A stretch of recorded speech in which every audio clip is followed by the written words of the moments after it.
So I'm Linda McCauley, a member of the Roundtable from Emory University. And just as scientists are hungry for good molecules, the public's hungry for good fish. And that leads us into our next series of papers. I'm going to introduce the three speakers, have them speak, and then we'll have time for questions and discussion. Our first speaker is Cynthia Jones. She's the A.D. and Annie L. Morgan Professor of Sciences, Professor of Ocean, Earth, and Atmospheric Sciences, Director of the Center for Quantitative Fisheries Ecology at Old Dominion University. She's a fellow in the American Association for the Advancement of Science, and she researches marine fisheries and the quantitative ecology of fish. And then we have Barton Seaver, who is a chef, joining us this afternoon, and he's a National Geographic Fellow who's dedicated a large part of his career to restoring the relationship we have with our ocean. He was Esquire Magazine's 2009 Chef of the Year and was honored as a StarChefs.com Community Innovator. His first book, For Cod and Country, he introduced an entirely new kind of casual cooking featuring seafood, and that has not been overfished or harvested using destructive methods. And then our third speaker is Kevin Mann, the manager of the Marine and Freshwater Aquaculture Research Program at Mote Marine Laboratory, and she directs the Mote's 200-acre field station in eastern Sarasota County and has more than 20 years of experience in aquaculture of fish and invertebrates around the world. So join me in welcoming this distinguished panel. Dr. Jones.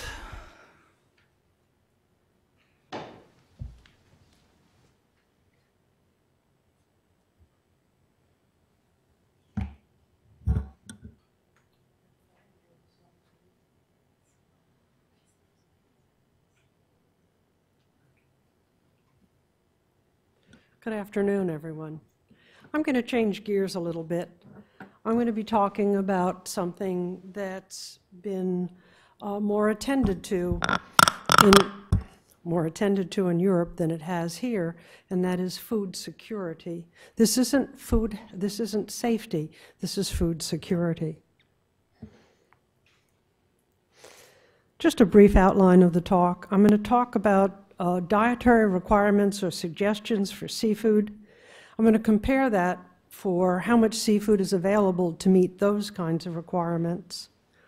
I'm then going to talk just briefly about can we meet those kinds of requirements in a changing world, and just brief concluding remarks.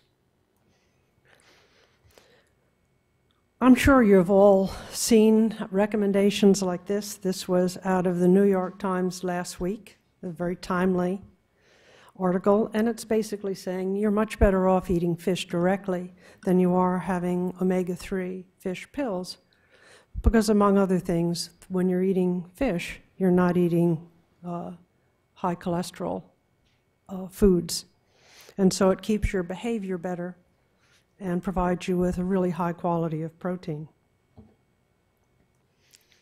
So let's briefly go through some calculations. I'm a fishery scientist. It does my heart good to hear so much about fish in an Institute of Medicine forum. Typically, people are recommending a minimum of 2 4-ounce servings of fish each week. 2 4-ounce servings. So that's half a pound of fish. And if we have a half a pound of fish, and we do that for 52 weeks, that gives us about 26 pounds per person of fish per year. There are approximately 300 million Americans, and that's 3 times 10 to the 8th people, times 26 pounds per person, for 72 times 10 to the 8th pounds of fish that we need to meet that kind of dietary requirement. So that gives us a consumption of 7.2 billion pounds of processed fish, And by processed fish, I mean fish sticks, fish fillets, fish that are off what we call the round. The round is an entire or whole fish. So how many pounds does 7.2 billion pounds of processed food equal in whole unprocessed fish? This is not an easy answer to get, because you need to know how many pounds of processed fish come off how many pounds of fish in the round. And if you Google that, you will find all kinds of answers. So what I did is I went to my local expert, and this was Eric, the seafood manager at Whole Foods. And Eric is very efficient. Eric gets 50% fillets from round weight. Now, this is a lot of fillet from round weight. Most people are not as efficient as they are at Whole Foods, or as careful as they are at Whole Foods. So by getting 50%, that's going to give us a lower bound estimate of how many fish we need in the round. So, how many pounds does 7.2 billion equal with Eric Whole Foods ratio? And that gives us approximately 14.4 billion pounds of landed whole fish.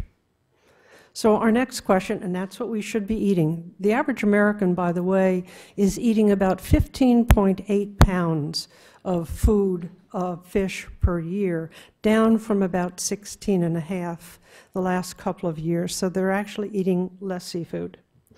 So what's the source of the harvest for us? The source of the harvest is in the capture fisheries. By the way, fish, wild marine fish, are the last of the commercially captured wild animals in the world. All the other wild animals have been decimated. And so this is our last wild harvest. Capture fisheries are done by commercial enterprises and by recreational anglers. Hopefully there are some in the room. And also through aquaculture. So let's look at the source of that harvest in the U.S. The volume, you see here the volume of shellfish against finfish, and by and large, the United States harvest is largely in finfish. We can look at that in a little more detail. And there are some important fish here for you to look at.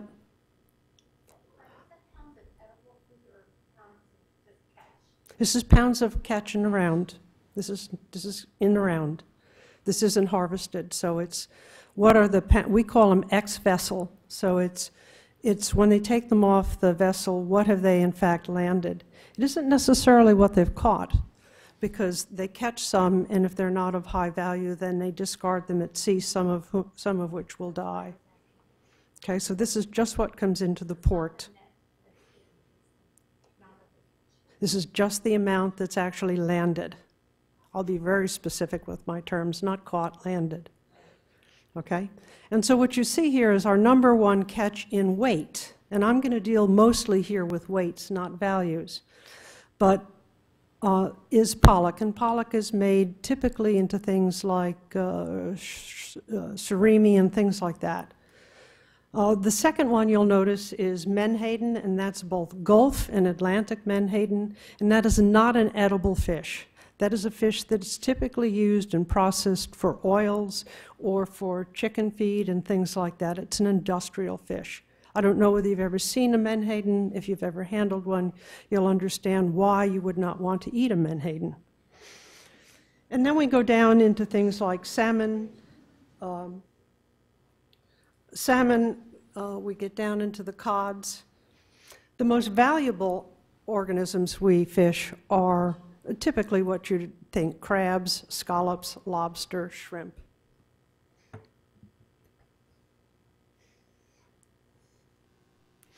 So far you're kind of getting the impression here that we're not doing too well in terms of what we have available, what we're recommended to have, and what in fact is available to us. So the issue is, we're looking at 16, 17 billion pounds, and what we have from US billions of pounds landed is about 10 billion pounds landed in wild fish, and just a marginal amount being produced in aquaculture.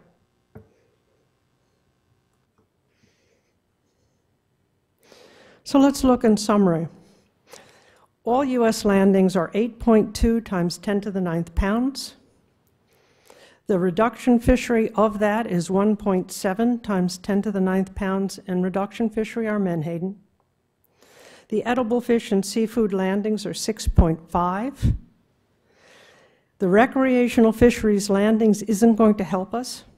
That's basically an order of magnitude less of food that's available to us. And US aquaculture is, again, not going to do a great deal at present levels. So where else can we go? This is US harvest. So our US needs are not meeting our are not met by our US harvest. So we can go worldwide. I think there's some ethical issue there in terms of we're not able to meet our own needs, our own recommended needs. And so we can get it from the rest of the world, assuming they have excess. And I think that's a rather large assumption. The importance of seafood, finfish and shellfish worldwide is they provide a particularly rich source of protein to poor nations. So what we have is we have the marine capture fisheries worldwide, and what you will see is they're leveling out at about 80 million metric tons. So we're not getting any additional marine wild harvest since about the 1960s, 1970s. And what we've added is we've added in marine aquaculture, and we've added in freshwater and inland fisheries. And particularly important to that aquaculture effort, marine aquaculture effort, is what is coming out of China. So the other source of harvest are increases in aquaculture. And what I wanted to add from here, I'm showing you salmon pens right now, and I think this was taken off of Tasmania, where they're actually culturing salmon, and they're typically feeding them things like reduced other seafood, like menhaden. So you kill menhaden to feed to the salmon. The problems with this kind of aquaculture and lots of the marine aquaculture is it typically comes at the expense of shorelines in terms of mangroves, where they're using aquaculture for things like pinnate shrimps. In terms of the aquaculture for salmon, the problems that you encounter with aquaculture for salmon are things like sea lice that are transmitted to the natural population. There's the waste that's produced that then becomes a problem for the natural populations. There's a transmittal of disease, and with escapement, there's hybridization, unwanted hybridization. So it is not without its, adding to the aquaculture to meet our needs is not without its problems.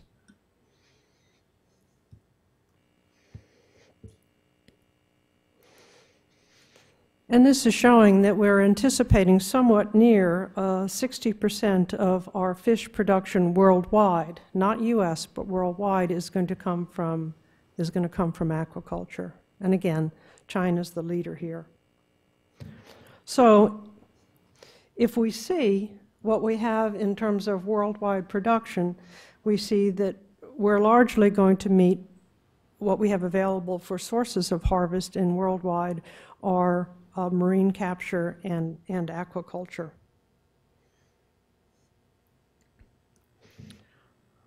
The projected world harvest is going to come by and large from increases in And this area here in the curve increases here in additional aquaculture. And again, this is being discounted for the kind of environmental degradation and the kind of degradation that occurs to the wild stocks.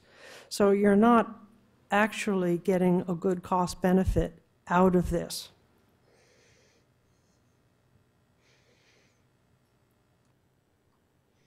And interrupt me if you have any questions, because I have a short talk.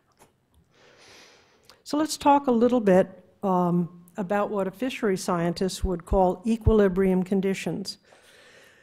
What I showed you is we cannot meet U.S.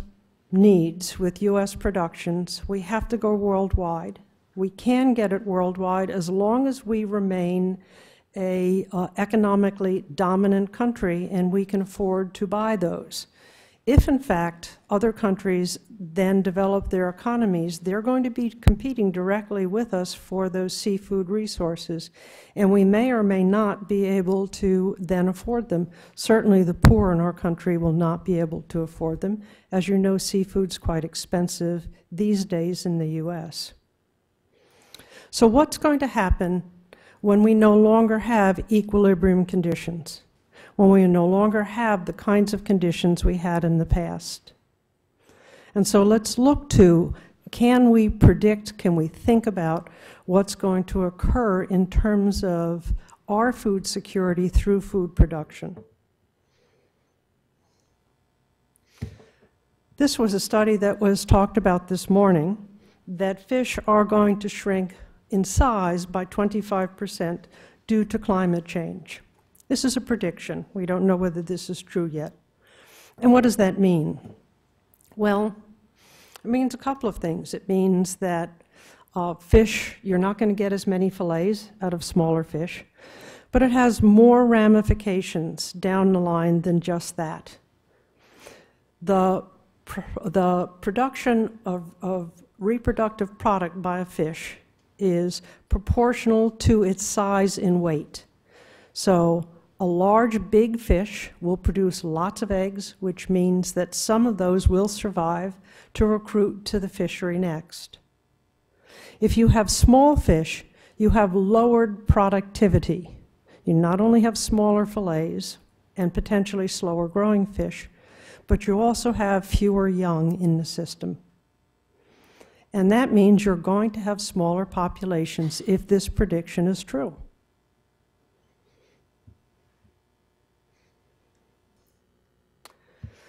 The Marine Stewardship Council is predicting that climate change is going to have a lot of impacts, and those impacts are going to be, as we've heard this morning, ocean acidification, warmer temperatures, particularly in the winter.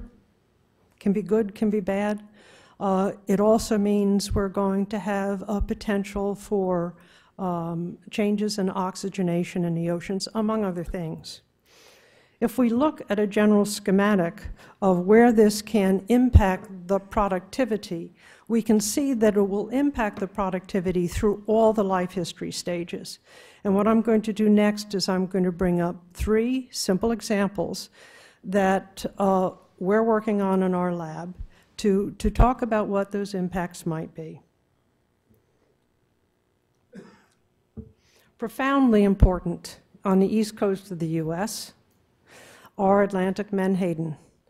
Now, Atlantic menhaden is a general group of fish called the clupeids, and so what's happening to Atlantic menhaden can be taken as to what's happening to the clupeids worldwide, and they are the predominant prey group for all the fish we like to eat.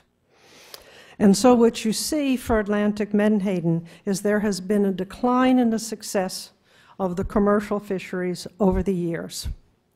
They serve 2 ecological services. One is an industrial fishery, and the other is as a prey source.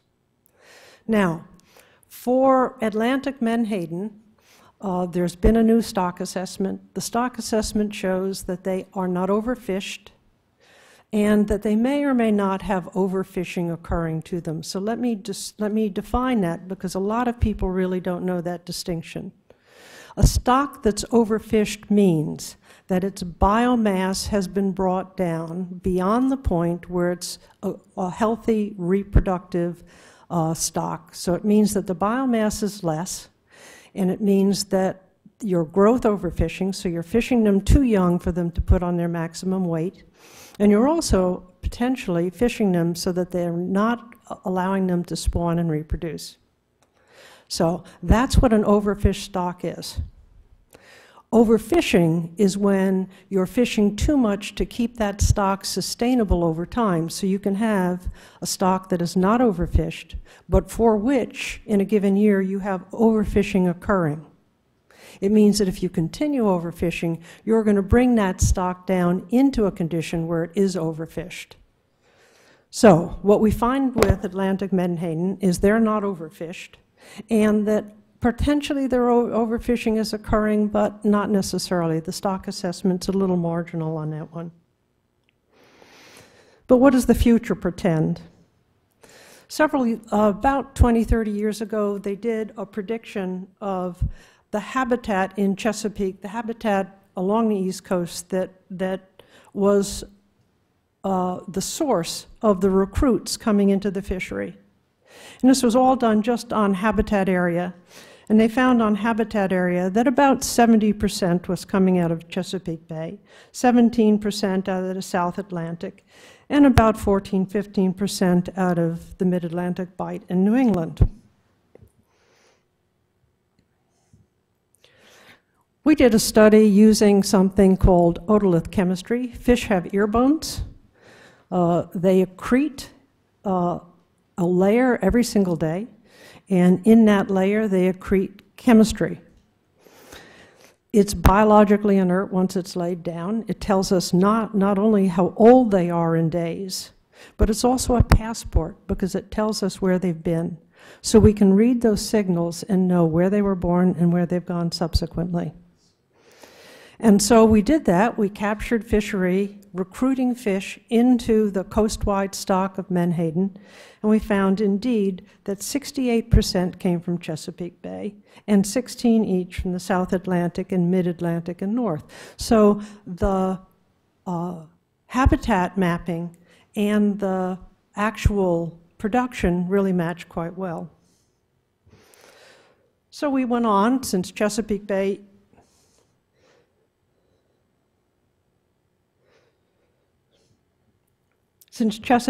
is the most important, we looked at the historical record for where they had found menhaden and what the area appropriate for menhaden habitat was.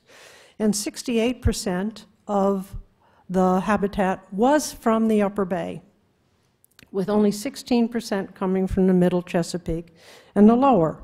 And so again, we looked at the otolith chemistry over a couple of years, and this is what we found. And what we found is that the upper bay is no longer a productive habitat for Atlantic menhaden. Let me repeat that. The area of Chesapeake Bay, which is the most important productive nursery for Atlantic menhaden, is no longer productive for them. This gives us a hint that perhaps the recruitment levels that have been declining over the years could be coming from things like habitat loss in absolutely important areas. Gives us pause for what's going to happen to Atlantic menhaden. There are other issues, and that is that climate change and the warming of waters will change the species ranges. I take here Atlantic croaker. Atlantic croaker is a cyanid. It comes from a family that's subtropical, the Cyanidae, the drums and the croakers. And historically, croakers have been all around the Gulf Coast and up to Chesapeake Bay, and Chesapeake Bay used to be the northern extent of the range. And then about 5–6 years ago, I was talking to Ken Abel at Rutgers, and they were finding spawning populations of Atlantic croaker up into New Jersey. And now they're finding Atlantic croaker in New England to the point where the New England fishermen are starting to ask, what do we do with this fish? And the people are asking, how do we cook it? It would be nice if we could predict, based on things we know about Atlantic menhaden. They're sensitive to they have a lower thermal lethal limit in the winter of 4 degrees. And so that was the reason they were thought not to be occupying the more northern estuaries. They also have a co-familiar, which is spot, Leostoma xanthus, that has almost exactly the same life history. Croaker has moved up, spot has not. I was reading in the ICES journal the other day that Atlantic mackerel is now being fished off of Iceland. Atlantic mackerel is now being fished off of Iceland. So there's clearly been species ranges, extensions. But as some fish extend their range, other fish contract their range. Finally, my final example is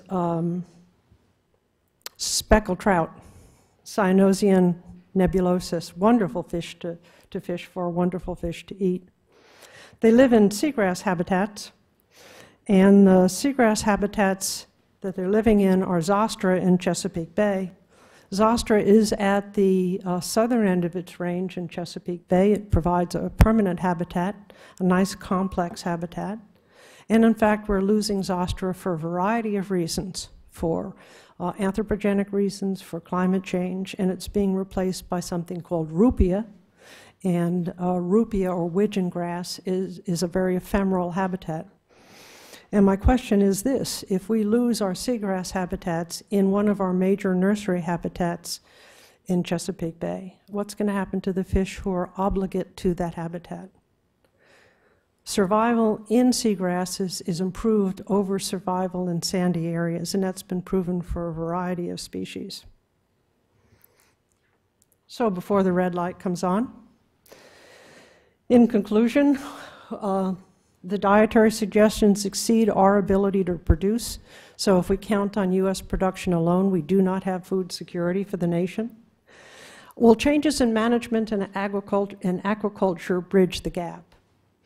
I know this is an unusual thing for you to hear, but I'm going to say it anyway. The United States fisheries are quite well managed. Again, I'll say that. The United States fisheries are quite well managed, especially when you compare them to the rest of the world. You'll hear a lot about all the fisheries in the world crashing and us having no seafood left. Again, you know those definitions I gave you.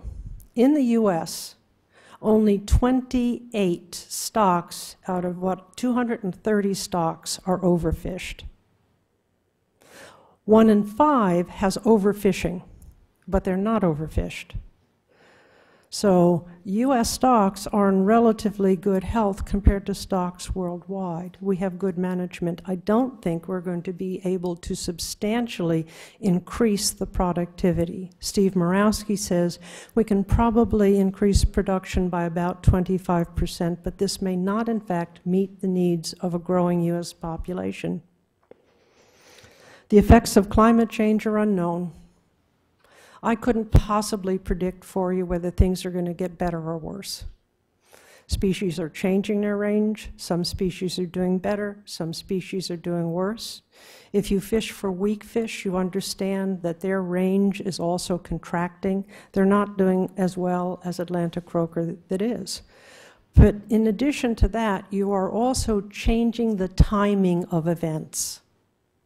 And when you change the timing of events like spring blooms, you're going to change the reproductive survival so that those young larvae and juveniles may in fact not make it to recruit to the adult fisheries.